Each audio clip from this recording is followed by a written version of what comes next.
ओम नमो भगवते वासुदेवाय नमः। नमस्कार बंधुगण आपण मानक आम यूट्यूब चैनल को स्वागत। बंधुगण आज आम जाना 24 तारिखर दिनटी आपणकर किपरि कटिबो। आजिर दिन आपणकर किपरि साब्यस्त हेबो ता सहित जदि विशेष भाव में आम आपको कहबू केउ केउ जिनिस रे आपणको फायदा हेबो केउ सब जिनिस रे आपणको सावधानता अवलंबन करने को पड़िबो। आपणकर लव लाइफ किपरि रहइबो, क्यारियर किपरि रहइबो, बिजनेस आ व्यापार किपरि रहइबो ता सहित स्वास्थ्यर महत्वपूर्ण इनफॉरमेशन आमे आपण मानक ए भिडियो रे देबू। आ भिडियो शेष रे आमे आपणको गोटे उपाय विषय मध्ये कहबू जहाद्वारा आपण आज दिन को आहरी अधिक शुभ और मंगलदायक सब्यस्त करें।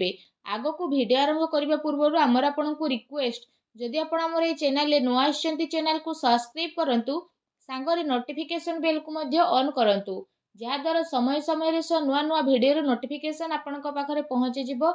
आसंतु जानिबा किपरि रहिबो आपणक पई 24 तारिखर दिन। जदि सबुठारु प्रथमे आमे आपणको कहबू कि कौन आपणको पई आज पॉजिटिव रहिबा पई जाउछि।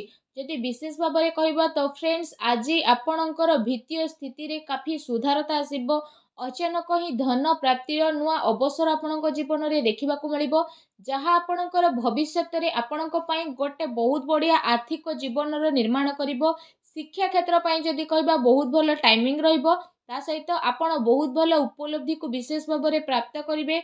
यह सहित आपणक भितर ऊर्जार सामंजस्य देखा मिलिबो।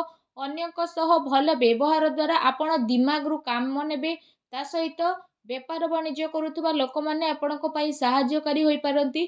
कौनसी योजना विषय रे आपण विस्तारता करिवे बास धैर्यर सह आपण काम करंतु कारण लड़ाई झगड़ार स्थिति टिके होई पारे। ता सहित आपण शांत स्वभाव होइके जदि कथबार्ता करिवे तो लोके आपणकर काफी तारीफ मध्य करिवे। आपणक आर्थिक स्थिति आज बहुत ही भल रहिबो। आपण समय पढ़िबा द्वारा निजर किछि मित्र बा संपर्कीयंकर आर्थिक सहायता प्रदान करिवे। चाकरी पेशा लोकों को बहुत अधिक लाभ मिलिबो।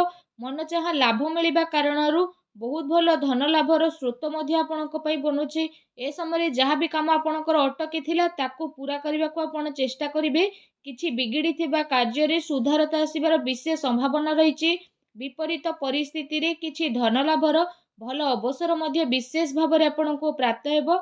आपणक मन रे शीघ्र पैसा कमेबार तीव्र इच्छा मध्य जागृत हेबो। से सबू को आपण नेकी विशेष भाव में आग को बढ़िबे और सेथि पई आपणकु आग को बढ़िबा पई मध्य मौका मिलिबो। शांति रे आपण आग को बढ़िबे आ सफलता तो आपणकु निहाती मिलिबो। विशेष भाव में जदि कहबा धैर्यर सह आपण परिस्थिति को सामना करिवे तो भल परिणाम प्राप्त हेबो। काम कार्यर गतिविधि रे आजिर दिन आपणक पई बहुत ही भल दिन रहिबा पई जाउछि जोथि पई आपणक मन बहुत ही प्रसन्न रहिबो।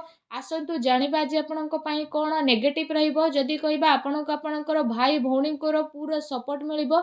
समाज रे आपणकर एवं आपणक परिवारर मान सम्मान बढ़िबो। ता सहित परिवार जरूरत को ध्यान रे रखिकी आपको कार्य करने को पड़ो जहाँ केते थर आपणक नियंत्रण रे बढ़ी जिवो। ता सहित आपण परिशान मध्य रहिबे। एहा सहित जदि कहबा कौनसी खास सौदा बा बड़ फैसला नेबा ठारू दूरी रुहंतु कारण कौनसी फैसला नेबे आउ डिसीजन न मिलिबारु आपणको प्रोब्लेम आसी पारे। दिन सारा केते ना केते रुकावटर स्थिति आपणको आसीबो। जोश रे आसिकी काहाको भी कौनसी बिना मांगी परामर्श दियंतु नहीं। कठिन परिश्रम द्वारा सबु कार्य आपणकर पूर्ण हेबो। ता सहित आवश्यक खर्च करबा ठारो आर्थिक स्थिति आपणकर महत्वपूर्ण होई पारे। लेन देन रे सावधान रहंतु। पारिवारिक माहौल बहुत भल रहइबो किंतु फ्रेंड्स को सह मनांतर मतांतर होई पारे। संवेदनशील मामला रे भाभी चिंती के आगो को बढ़िबार आवश्यकता रही। संसाधन उपरे खर्च हेबारु मानसिक अशांति तथा चिंतापूर्ण स्थिति आसी पारे। आपणकर विश्वास अभाव करा जाइथिबा काम रे रुकावट तथा बाधा आपणकर उत्पन्न हेबो। व्यवसायिक दृष्टि जदि कहबा समय आपणक पई सामान्यदायक रहिबो। कौनसी नुआ कार्य योजना को विस्तारता देबा आपणक प्रोब्लेम रो कारण मध्य बनी पारे। कौनसी चिंता बा मतभेद आपणको चिड़चिड़ा मध्य विशेष भाव में बनई परिबो। आपण आपणक परिचितक उपरे निजर डिसीजन को थोइबा पई चेष्टा करिवे। एहा द्वारा आपण निजे निजे को नुकसान करिवे। शुणा जाइथिबा कथा रे आखि बंद करके आदौ विश्वास करंतु नहीं। सच्चाई को जानिबा पई आपण चेष्टा करंतु। बाणी उपरे नियंत्रण रखंतु अन्यथा कଳି झगड़ा हेबार विशेष संभावना रही। तेणु सावधान रहंतु। आसंतु जानिबा आपणकर लव लाइफ किपरि रहिबो। कौनसी प्रकार यात्रा बा कौनसी प्रकार शॉपिंग इत्यादि को नहीं लड़ाई झगड़ा होई पारे।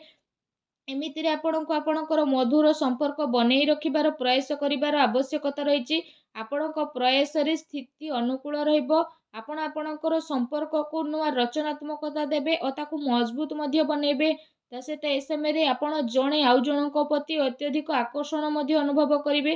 କିନ୍ତୁ ଧ୍ୟାନ ରଖନ୍ତୁ, ମର୍ଯ୍ୟାଦିତ ଆଚରଣ କରିବା ହିଁ ସର୍ବଶ୍ରେଷ୍ଠ ରହିବ। ତା ସହିତ ଯଦି ଆମେ କହିବା ନିଜ ପ୍ରିୟତମଙ୍କୁ ଆପଣ ଏହା ଅନୁଭବ କରିବେ କି ବାସ୍ତବରେ ଏ ସମ୍ପର୍କ ଆପଣଙ୍କ ପାଇଁ କାଫି ମହତ୍ତ୍ୱପୂର୍ଣ୍ଣ ଅଟେ। ଆପଣଙ୍କ ପ୍ରିୟତମ ହିଁ ଆପଣଙ୍କ ପାଇଁ ସବୁ କିଛି ଅଟନ୍ତି।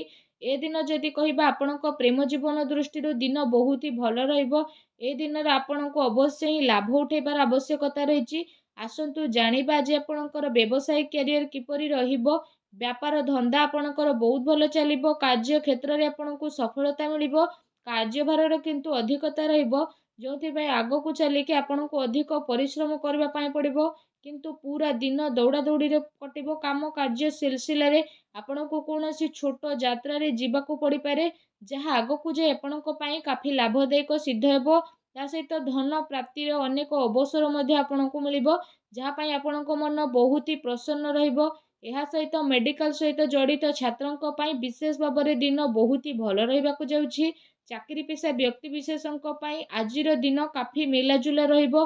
ଏହା ସହିତ ଆଜି ଆପଣଙ୍କୁ ନିଜର ବ୍ୟବସାୟକୁ ନେଇକି କୌଣସି ଯାତ୍ରା ମଧ୍ୟ ହୋଇପାରେ, ଯାହାର ଆପଣଙ୍କୁ ସକାରାତ୍ମକ ପରିଣାମ ପ୍ରାପ୍ତ ହେବ। ବ୍ୟବସାୟିକ ଦୃଷ୍ଟିରୁ ଆଜିର ସ୍ଥିତି ଆପଣଙ୍କ ପାଇଁ କାଫି ଅନୁକୂଳ ଭରା ରହିବ। ଆଉ ଏ ସମୟରେ କିଛି ଭଲ ଲାଭ ମଧ୍ୟ ଆପଣଙ୍କୁ ପ୍ରାପ୍ତ ହୋଇପାରେ, ଯାହାର ଆପଣ ଲମ୍ବା ଟାଇମରୁ ଅପେକ୍ଷା କରିକି ରହିଥିଲେ। ଆସନ୍ତୁ ଜାଣିବା ଆଜି ଆପଣଙ୍କର ସ୍ୱାସ୍ଥ୍ୟ କିପରି ରହିବ। ଆଜି ଆପଣଙ୍କୁ ଆପଣଙ୍କ ସ୍ୱାସ୍ଥ୍ୟକୁ ନେଇ ବିଲକୁଲ ବି ଚିନ୍ତିତ ହେବାର କୌଣସି ବି ଆବଶ୍ୟକତା ନାହିଁ। ଆଜି ଆପଣଙ୍କ ସ୍ୱାସ୍ଥ୍ୟ ଆପଣଙ୍କୁ ଭରପୁର ସାଥ ଦେବ। ନିଜ ସ୍ୱାସ୍ଥ୍ୟ ଦୃଷ୍ଟିରୁ ଆପଣ ମହତ୍ତ୍ୱପୂର୍ଣ୍ଣ ସାଥ ପାଇବେ। ନିଜେ ନିଜକୁ ଊର୍ଜାବାନ ଆଉ ବିଲକୁଲ ଚିନ୍ତାମୁକ୍ତ ବୋଲି ମଧ୍ୟ ଅନୁଭବ କରିବେ, ଯାହାଦ୍ୱାରା ଆପଣଙ୍କ ମନ ବହୁତ ହି ପ୍ରସନ୍ନ ରହିବ। ତା ସହିତ ସ୍ୱାସ୍ଥ୍ୟକୁ ଆହୁରି ଅଧିକ ଭଲ ରଖିବା ପାଇଁ ଆପଣ ପ୍ରତ୍ୟେକ ଦିନ ଯୋଗ କରନ୍ତୁ, ବ୍ୟାୟାମ କରନ୍ତୁ ଏବଂ ସୁସ୍ଥ ରୁହନ୍ତୁ। ଆସନ୍ତୁ ଜାଣିବା ଆଜି ଆପଣଙ୍କ ପାଇଁ କ'ଣ ବିଶେଷ ଉପାୟ ରହିଛି।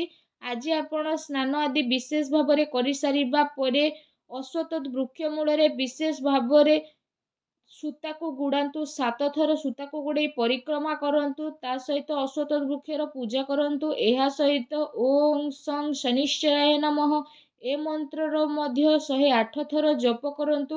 ବହୁତ ହି ସଚ୍ଚା ମନରେ ଶ୍ରଦ୍ଧା ଭାବରେ ଜପ କରନ୍ତୁ।